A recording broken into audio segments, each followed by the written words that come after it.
서울 도심의 끝자락 좁고 낡은 골목길. 세월의 흔적이 고스란히 묻어나는 빨간 벽돌 2층 집 안에서 김송현은 아침부터 부엌일로 바빴다. 40년 넘게 장사를 했던 전통시장도 이제는 점점 발길이 끊기고 있었다. 이놈의 허리는 왜 이렇게 쑤시는지. 그래도 오늘은 좋은 일이 있으려나. 우편함에서 꺼낸 두툼한 등기우편 하나. 보내는 이는 구청 재개발 추진단. 떨리는 손으로 봉투를 뜯었다.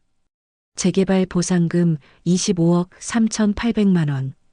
숨이 멎는 줄 알았다. 세상을 다 가진 기분이 들었다. 이게 진짜야? 내 이름이 맞네. 내가 꿈꾸는 건가? 그녀는 눈가를 훔쳤다. 남편 없이 삼형제를 키우며 치매 걸린 시어머니까지 돌봤던 세월이 주마등처럼 스쳤다. 시장통 단골 손님과 싸우며 번 1,000원, 5,000원을 모아 아들들 도시락 값을 마련했던 시간들. 이제 그녀의 통장에는 25억이란 거금이 들어온 것이다. 이 돈이면 도균이네 대출도 갚아주고 정훈이 음악도 도와주고 서진이 집도 마련해주고 나도 이제 조금은 쉬어도 되겠지. 그녀는 곧장 집 전화기를 들었다.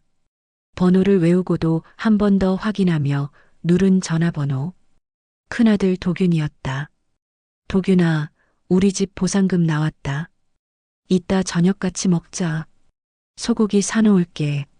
그러나 전화를 받은 도균의 목소리는 의외로 차가웠다. 어머니, 그래요? 축하드려요. 근데 오늘은 회식이 있어서 좀 늦을 것 같은데 주말에 봐요. 그녀는 수화기를 내려놓고 웃으며 고개를 끄덕였지만 눈가엔 짙은 외로움이 맺혔다. 그래, 바쁘겠지. 그래도 우리 도균이는 누구보다 의젓한 애니까. 그러나 그녀는 몰랐다.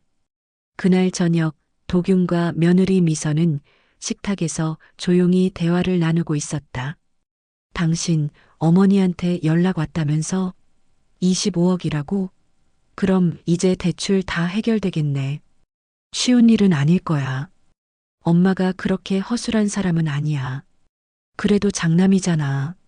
말만 잘하면 어차피 줄 사람은 당신밖에 없잖아. 그리고 다음 날 김송현은 손수장을 보고 떡과 나물을 싸서 큰아들 집으로 향하는데 주말 아침 김송현은 새벽부터 정성스레 반찬을 만든다. 멸치볶음에 들기름을 2번 둘러 고소하게, 고등어 조림은 단맛을 조금 줄이고 짭짤하게. 큰 손주가 좋아하던 방식 그대로다. 오래된 청가방에 반찬통을 챙기고 돈 봉투 하나를 별도로 준비한다. 도균이네 생활 좀 보태라며 500만 원을 넣어둔 것이다. 마음이 뿌듯했다. 엘리베이터도 없는 도심의 고급 빌라. 4층까지 숨을 헐떡이며 올라와 현관벨을 누른다. 문이 열리자 며느리 미선이 쟁걸음으로 나온다. 얼굴엔 미소도 반가움도 없다. 어머니, 연락 없이 갑자기 오시면 어떡해요. 그냥 반찬 좀 해와봤다. 손주도 보고 싶고 지금 애학원 가야 해요. 그리고 집도 좀 정리 안 돼서. 미선은 문을 반쯤 연 채 안으로 들이지 않는다. 송현은 당황한 표정으로 고개를 돌린다. 며느리의 목소리는 점점 차가워진다. 어머니, 지금 시대가 어느 땐데 갑자기 반찬 싸오고 그러세요. 저희는 솔직히 냉장고에 반찬 쌓이면 부담이에요. 그때 안쪽에서 도균의 목소리가 들린다. 누구야? 어머니 왔어요. 도균이 거실에서 슬리퍼 질질 끌며 나온다. 얼굴에는 짜증이 그대로 드러나 있다. 어머니, 무슨 일이세요? 전화 안 하셨어요. 반찬 좀 해와봤다. 우리 도율이 좋아하잖냐. 아, 지금 도율이 피아노 학원 가야 하고요. 반찬은 고맙지만 이건 너무 많아요. 솔직히 관리가 안 돼요. 미선은 갑자기 송현의 손에 들린 봉투를 쓱 보더니 물끄러미 쳐다본다. 그게 뭐예요, 어머니? 송현은 웃으며 생활보태라고 좀하고 봉투를 내민다. 미선은 받아들고 확인도 없이 식탁 위에 툭 던진다. 저기 어머니, 이런 말씀 드려도 될지 모르겠는데요. 요즘 어르신들 보이스피싱 같은 거 당하지 마시고요. 그런 큰 돈은 저희한테 맡기시면 저희가 관리해 드릴 수 있어요. 도균이 곧장 말을 잇는다. 맞아요. 어머니, 그 25억 관리 못 하시겠으면 우리가 대신 계획 세워 드릴게요. 나눠서 투자도 하고 어머니 병원비나 생활비도 따로 빼놓고요. 송현은 입을 꾹 다문다. 반찬을 들고 와서 반가운 줄 알았던 하루가 돈을 관리하겠다는 제안과 함께 갑작스레 통제로 바뀌는 순간 거실 한켠에서 손주 도율이 작은 소리로 묻는다. 엄마, 저 할머니랑 놀아도 돼? 미선은 짜증 섞인 목소리로 시간 없어. 얼른 준비해. 라고 말한다. 결국 송현은 반찬 가방을 들고 조용히 현관 밖으로 나선다. 계단을 내려오며 그녀의 눈가는 붉어져 있다. 반찬통에 담긴 정성, 마음, 기대 전부 무거운 짐처럼 느껴졌다. 그녀는 혼잣말처럼 중얼거린다. 돈보다 사람이 먼저다 했는데 나는 아직도 그 생각이 잘못된 건지 모르겠구나. 그날 밤 송현은 손수 만든 반찬을 꺼내 하나하나 다시 먹는다. 눈물인지 국물인지 모를 흐름 속에서 반찬의 짠맛이 더 쓰게 느껴진다. 며칠 후 김송현의 집. 작은 거실 한가운데 앉은 그녀는 자식 셋을 모두 불러 모았다. 테이블 위엔 미리 차려둔 과일과 식혜. 평소 같으면 환한 웃음이 오갔을 자리지만 오늘은 묘하게 무거운 분위기다. 먼저 도착한 정우는 긴 머리를 질끈 묶고 기타를 들고 들어온다. 엄마 나 요즘 앨범 준비하느라 정신없어요. 대신 좋은 소식도 있어요. 투자만 좀 해주시면 금방 수익 나요. 송현은 어색하게 웃으며 그래, 앨범 또 내는구나. 잘 됐으면 좋겠네. 정우는 바로 꺼낸다. 근데 어머니, 제가 이번에 진짜 잘 될 곡이 있어요. 딱 2억만요. 나중에 공연 수익 나면 3배로 드릴게요. 진짜예요. 이 말이 끝나기도 전에 막내 서진이 들어온다. 수투의 정갈한 얼굴, 서류 가방까지 든 채. 어머니, 두 분 다 계셨군요. 저도 좀 드릴 말씀이 있어서요. 송현은 물을 건넨다. 바쁜데 와줘서 고맙다. 서진은 말을 꺼낸다. 요즘 부모님 유산 문제로 형제들 사이 갈등 많잖아요. 저희는 미리 정리하는 게 좋을 것 같아서요. 정훈야, 넌 무슨 말을 그렇게 해? 서진 나중에 어머니 돌아가시고 나서 싸우는 것보단 낫잖아. 정훈 돌아가신다니? 지금 말이 되는 소리를 해. 긴장감이 감도는 순간 도균이 마지막으로 등장한다. 넥타이를 반쯤 푼 채. 어머니, 이건 제 생각인데요. 어머니가 요즘 좀 기억력도 흐리시고 혼잣말도 많으신 것 같아서요. 서진이 고개를 끄덕이며 거둔다. 네. 그래서 제가 요양병원도 알아봤어요. 환경도 좋고 전문 간호사도 있고 어머니를 위한 선택이에요. 정우는 그제야 상황 파악이 된다. 너희 둘이 짰구나? 도균아니, 정훈 너도 모를 일은 아니잖아. 어머니 정신 상태 이상하면 보호자 지정은 우리가 해야지. 정훈 그래. 그럼 나도 보호자 할래. 세 형제가 서로 보호자 자리를 두고 말싸움을 벌이는 가운데 송현은 조용히 입을 다물고 있다. 눈은 허공을 향해 멍하니 흔들린다. 그때 부엌 쪽에서 미선이 슬쩍 나와 거실에 앉는다. 여보, 어머니 치매 초기라면 지금이 기회야. 나중에 법적으로도 힘들어질 수 있어. 도균 알았어. 그래서 내가 병원 예약해놨어. 내일 오전 10시. 정훈, 내가 모시고 가. 정훈은 불만스레 입을 삐죽인다. 뭐야, 다 짜놨네. 서진은 문서를 꺼낸다. 이건 임시보호자 동의서. 어머니 사인만 받으면 돼요. 송현은 문서를 바라보다가 조용히 일어난다. 그래. 병원. 가자. 내가 헷갈리는 게 많아졌나 보다. 형제들은 순간 서로를 바라본다. 의외로 쉽게 동의한 어머니의 반응에 오히려 불안해진다. 그러나 그날 밤, 조명자의 자취방, 커튼이 쳐진 안쪽에서 김송현은 노트북을 펴고 녹음기를 재생한다. 치매 진단만 받으면 보호자 자동으로 돼. 유언장도 우리가 작성하지. 이건 어머니를 위한 거야.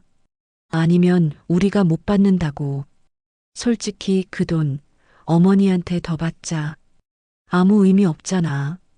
송현은 한 손에 쥔 커피를 천천히 내려놓고 중얼거린다. 그래. 이게 니들 진심이었구나. 조명자는 말없이 다가와 말한다. 녹음한 걸 그대로 복사해 두었어. 그리고 영상까지 확보해뒀어. 이제 시작이야. 송현은 고개를 천천히 끄덕인다. 기억력은 흐려졌을지 몰라도 배신은 똑똑히 기억할게. 그리고 조용히 웃는다. 복수의 첫 불씨가 켜졌다. 그날 밤, 김송현은 자식들과 나눈 모든 대화, 병원 예약, 보호자 지정 서류 전부 한 장 한 장 손으로 써가며 정리한다. 눈은 점점 맑아지고 표정은 굳어진다. 바보야, 송현아. 눈치 못 챘지? 애들이 아니라 상속자였던 거야. 그녀는 조명자에게 전화를 건다. 내일 녹화 준비 좀 해줘. 얼굴 안 나와도 되게. 조명자는 대답한다. 그래. 내가 말하는 걸 그대로 담아줄게. 지금부터는 내 차례야. 다음 날 김송현은 일부러 같은 이야기를 반복한다. 정훈아, 도율이가 몇 살이지? 초등학교 3학년이니? 정훈은 어이없다는 듯 웃는다. 고등학생이죠, 어머니. 서진이 병원 예약을 다시 확인한다. 어머니, 내일 오전입니다. 같이 가실게요. 송현은 말없이 고개를 끄덕인다. 머릿속에선 조명자의 말이 떠오른다. 카메라 잘 설치됐고 녹음기 작동해. 어머니, 그냥 일상처럼 하시면 돼요. 병원에서는 의사의 간단한 질문이 이어진다. 오늘이 며칠인지 아세요? 글쎄요. 가을은 맞는데 날짜는 잘 모르겠어요. 지금 어디 계신지 아세요? 여기가 정훈이네 집인가요? 의사는 진단서를 작성한다. 도규는 눈빛을 교환하며 말한다. 됐네요. 이걸로 보호자 지정 신청하고 그 다음은 변호사랑 진행하죠. 미선은 송현의 어깨를 두드린다. 어머니, 걱정 마세요. 우리가 다 책임질게요.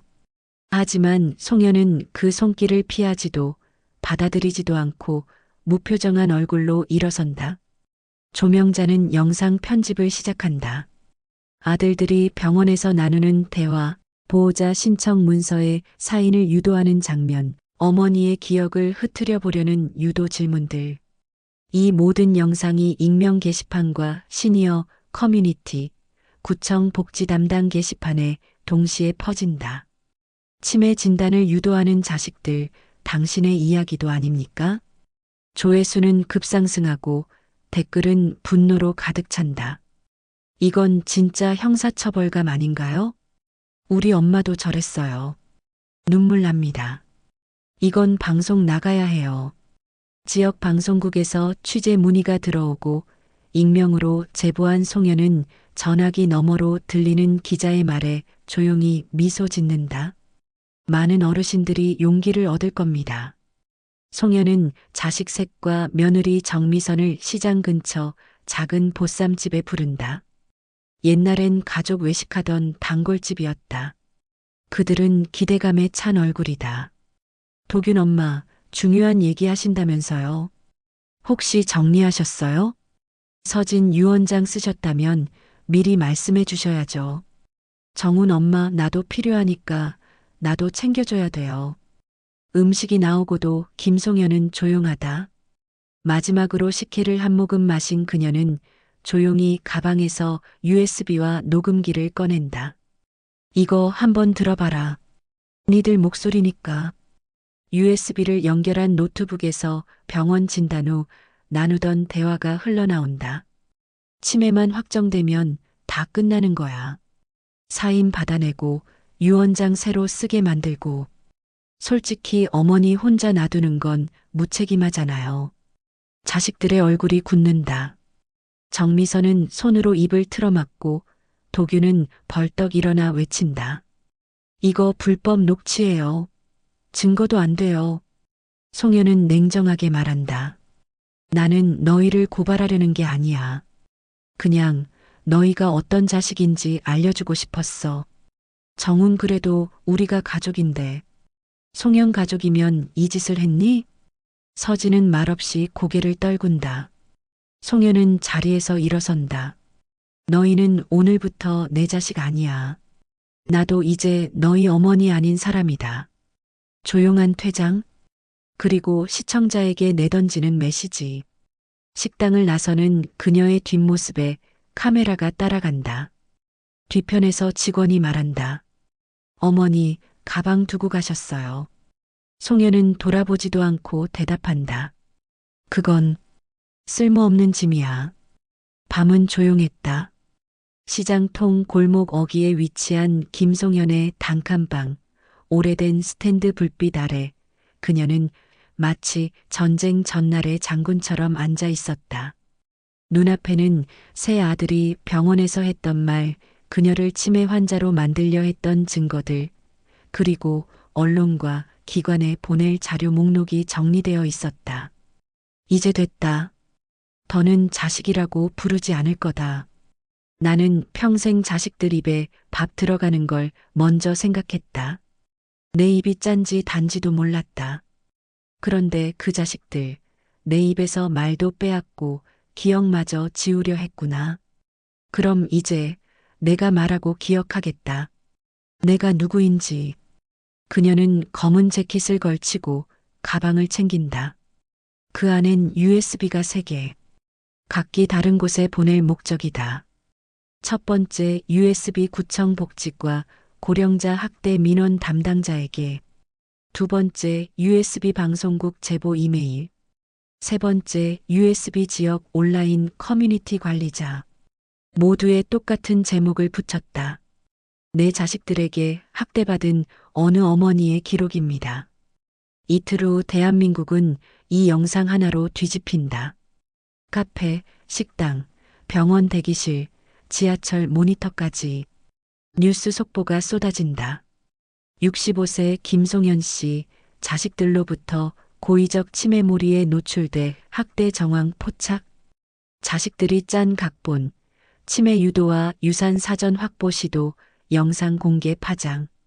나는 그날 대한민국의 늙은 어머니들이 얼마나 고독한지를 보여주고 싶었다.